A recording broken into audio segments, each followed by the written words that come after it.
وظائف دے رہا ہوں تاکہ وظائف آپ کے پڑھنے کے لیے جو نئے آئے ہیں وہ بھی اور پرانے بھی.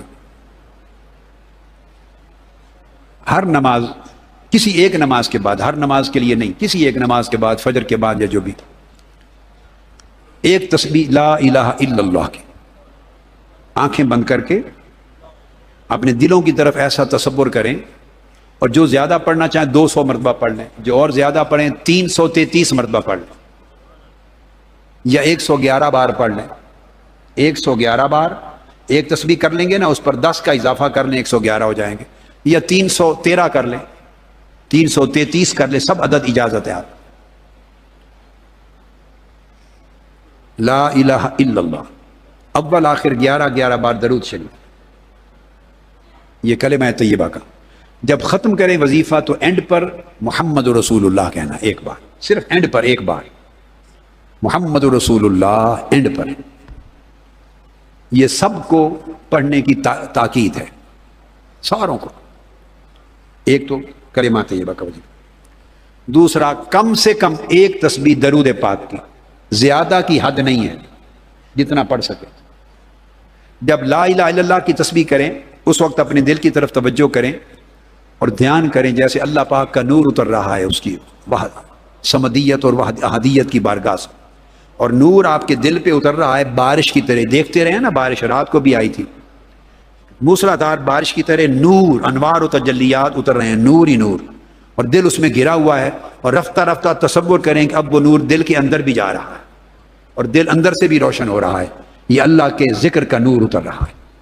آنکھیں بند کر کے اس تصور میں بیٹھ کے ذکر کریں. دوسرا، ایک تسبیح کم سے کم یا زائد جتنا پڑھ سکیں اجازت دیں اوقات، حضور اسلام پہ درود پاک. اللہم صلی علی پڑھی سیدنا و مولانا محمد وعلی آلہ وصحبہ وبارک وسلم، یہ درود پاک. اگر کچھ لوگ اس کے علاوہ کوئی اور صیغے سے درود پاک کسی کو یاد ہے پڑھنا چاہیں اس کی بھی اجازت ہے. تو درود پاک کم سے کم ایک تسبیح یا زیادہ جتنا پڑھ سکیں. تو اس کے بعد جب درود پاک پڑھیں تو تصور کریں آقا علیہ السلام کے گنبد خضرا کا، آنکھوں میں رکھ لیں گنبد خضرا. اور اگر کسی کا تصور جالی مبارک کا قائم ہو سکتا ہے تو جالی مبارک کا کر لیں. سامنے مواجہ شریف کے کھڑے ہیں، جالی مبارک کا قائم نہیں ہوتا تو گنبد خضرا تو ہر کوئی دیکھتا ہے نا تصویر، تو گنبد خضرا کا تصور کر لیں. سب گنبد خضرا، جالی مبارک، قبر انور سے آقا کے انوار و تجلیات ہی نکلتی، تو آقا کا تصور کر کے گنبد خضرا کا حاضری کا درود پاک. تیسری تسبیح استغفار، استغفر اللہ العظیم الذی لا الہ الا ہو الحی القیوم واتوب الیہ. یہ استغفار 100 مرتبہ ایک تسبیح. یہ 3 ہو گئی. اس کے بعد کوئی پریشانی ہو، رزق میں تنگی ہے، کاروبار میں تنگی ہے، مشکل اوقات ہیں، اس قسم کی چیزوں کے لیے سورہ لإلاف قریش 11 مرتبہ، پھر 11 مرتبہ سورہ الماعون ارأیت الذی یکذب بالدین، پھر 11 مرتبہ انا اعطیناک الکوثر. خوف ہو، غم ہو، پریشانی ہو، رزق میں کمی ہو، جاب کا مسئلہ ہو، کاروبار میں برکت کا ہو، ان تمام امور کے لیے یہ 3 صورتیں اکٹھی ہیں. ان کو 11 بار پڑھنا ہے. اول آخر 3 بار درود شریف 11 بار پڑھیں.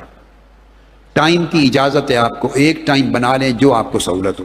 بسم اللہ الرحمن الرحیم. درود پاک تو آقا علیہ الصلوۃ والسلام پر خود اللہ پاک کی ذات پڑھتی ہے، اللہ تعالیٰ پڑھتا ہے. پھر حضور علیہ الصلوۃ والسلام کی ساری امت پڑھتی ہے. تو درود پاک تو کسی ایک کی وراثت نہیں ہے، ساری امت پڑھتی ہے. اور صحابہ کرام سے لے کر اوپر ملائکہ پڑھتے ہیں. جب قرآن مجید میں تصریح آ گئی کہ سب ملائکہ پڑھتے ہیں تو کیا خبر وہاں بھی گوشہائے درود ہوں گے، حلقات درود ہوں گے آسمانی کائنات میں. بھلے اس طریقے سے نہیں جو آسمانی کائنات کا طور طریقہ اور نظام ہے اس کے مطابق حلقات ہوں گے. اکیلے بھی پڑھتے ہوں گے، مل کے بھی پڑھتے ہوں گے، اجتماعی طور پہ ملائکہ. تو جب اللہ کی ذات پڑھتی ہے اور ملائکہ پڑھتے ہیں اور ساری روئے زمین پر آقا علیہ السلام کی ساری امت پڑھتی ہے، کوئی اور عبادت نہیں جو اتنی کثرت کے ساتھ زمین و آسمان پر ہوتی ہے سب کی، اتنی کثرت کے ساتھ کوئی اور عبادت نہیں ہوتی۔ نماز، روزہ، حج، ابھی حج اور عمرہ ہم نے اعتکاف دیکھا، وہ بھی ایک منظر ہوتا ہے، یعنی ایک سمندر ہوتا ہے لوگوں کا، مگر وہ ایک ایسی عبادت ہے کہ جو وہاں پہنچا اسی نے ہی طواف کرنا ہے نا، باقی تو کوئی طواف دنیا بھر میں کوئی نہیں کر سکتا۔ نماز پڑھنی ہے تو جو نماز کے اوقات ہیں 5، اسی پہ ہر ایک نے نماز پڑھنی ہے۔ روزہ کی عبادت ہے تو سال میں رمضان المبارک کے مہینے میں کرنا ہے، اور کچھ لوگ جو حرمین شریفین، حرم مسجد نبوی میں اور کعبہ شریف میں اب زیادہ اہتمام ہوتا ہے پیر کا اور جمعرات کا روزہ اور ایام 20 کے 3 روزے، مگر یہ ایک مخصوص اوقات اور مخصوص دن ہیں، ہر وقت کے لیے کوئی عبادت نہیں ہے۔ زکوٰۃ سال میں دیتا ہے بندہ، صدقہ خیرات وقت کے ساتھ کرتا ہے، درود، اللہ کا ذکر اور استغفار، یہ وہ چیزیں ہیں جس کے لیے کوئی وقت مقرر نہیں ہے۔ تو راؤنڈ دا کلاک پوری روئے زمین ہے، ہر وقت یہ لوگ اللہ کا ذکر کرتے ہوں گے، استغفار کرتے ہوں گے، درود پاک پڑھتے ہوں گے۔ یہ عبادتیں وہ ہیں، تلاوت ہوتی ہوگی قرآن مجید کی، یہ راؤنڈ دا کلاک چلتی ہیں، راؤنڈ دا کلاک چلتی ہیں۔ مگر ان ساری عبادتوں میں سب سے بڑھ کر جو چیز جو ذکر کیا جاتا ہوگا وہ درود پاک ہے۔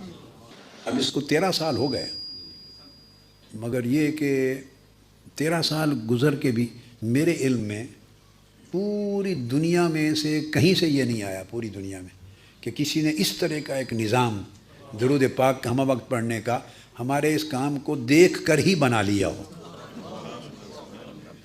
ورنہ کیا بھئی پیسوں کا کیا ہے، یہ جتنا خرچہ ہم نے کیا ہے، ایک ایک بندہ بیٹھا ہوا ہے، ایک ایک بندہ جیب سے اتنے پیسے بھی نکال لیں نا، ایسے لوگ بھی مالدار ہیں، تو وہ گوشہ درود اور اس طرح کی عمارتیں کھڑی کرتے ہیں۔ پیسوں کی کمی نہیں ہے، ہم تو خرید کے تھوڑی تھوڑی زمین پہ بنائے ہیں نا، لوگوں کے پاس زمینیں بھی ہیں، بنا دیں، اور اجتماعی طور پہ بھی لوگوں کے پاس وسائل ہیں، لوگ ان کو خرچ دیتے ہیں، ان کے پاس وسائل ہیں۔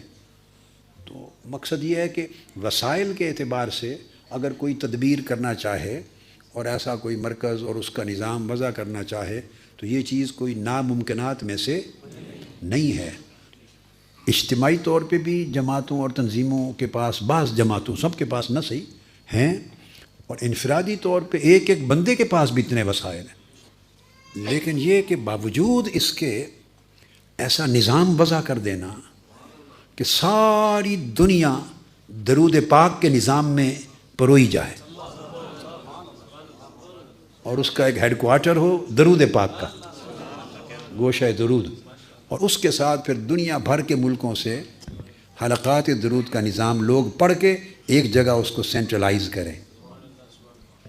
ایسا نظام میں نے دنیا میں کہیں سنا بھی نہیں ہے۔ اس کا مطلب یہ ہے کہ یہ اللہ پاک کا امر ہے، اس نے آپ کو چن رکھا ہے اس کام کے لیے، اس نے آپ کو اس کام کے لیے چن رکھا ہے۔ یہ اللہ کا انتخاب ہے، اللہ کی بڑی عظیم توفیق ہے۔ کیا بڑی توفیق ہے اللہ پاک کی، اللہ پاک کا بڑا انعام ہے۔ اس کی رونق کو آپ جب مہینے میں ایک بار یہ گوشہ درود کا جو ختم الصلاۃ علی النبی ہوتا ہے، دیکھیے آپ کے اجتماعات ہوتے رہتے ہیں، مشن کی دعوت کے لیے، فکر کے لیے، تنظیمی کاموں کے لیے، تدبیر کے لیے، منصوبہ بندی کے لیے، مختلف امور کے لیے، تعلیم و تربیت کے لیے، اعتکاف کے مواقع آتے ہیں، یعنی ہوتے رہتے ہیں۔ مگر یہ ختم الصلاۃ علی النبی صلی اللہ علیہ وسلم یہ ایک ایسا اجتماع ہے کہ اس میں آپ صرف اور صرف اور صرف آقا علیہ السلام کے درود پاک کی نسبت سے جمع ہوتے ہیں، صرف درود پاک کی نسبت سے جمع ہوتے ہیں، اور یہ ایسی نسبت ہے ایک ایسے عمل کی کہ اس عمل میں آپ اللہ رب العزت کے ساتھ شریک ہوتے ہیں۔ پڑھا تو ٹھیک ہے، آپ پورا مہینہ پڑھتے ہیں، ایک نظام کے تحت پڑھتے رہتے ہیں، مگر اس مہینے جب یہ جو نشست ہوتی ہے مجلس ختم الصلاۃ علی النبی صلی اللہ علیہ وسلم، یہ منسوب ہے اس درود پاک کی طرف۔ اس میں جمع ہونے کی اور کوئی غرض نہیں ہوتی، دعوت، تبلیغ، تدبیر، تنظیم، منصوبہ بندی، تربیت، فکر، کوئی اور چیز اس کا مقصود نہیں ہوتی۔ جنت میں بھی ممبر لگیں گے اور کرسیاں لگیں گی،